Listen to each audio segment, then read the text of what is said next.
দেখি দেখি সুন্দর হয়ে যাচ্ছে। গরম আছে তো? গরম ঝাল একটু। হ্যাঁ, ঝাল টাল সব ভালো করে দাও।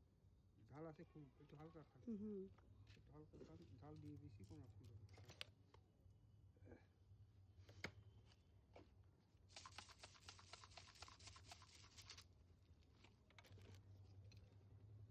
হয়ে গেছে?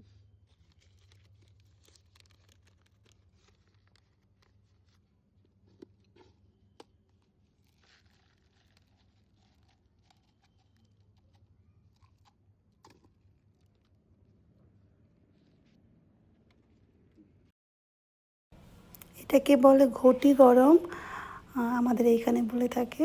তো রাতের বেলা এসেছিলো, আমি নিয়েছিলাম 10 টাকার। তো দেখেন চানাচুর দেওয়া আছে, ঝাল দেওয়া আছে আর দিয়েছে, আর গরম, চানাচুরটা গরম থাকে। তো এই তো দেখুন, খেতে কিন্তু খুবই টেস্ট।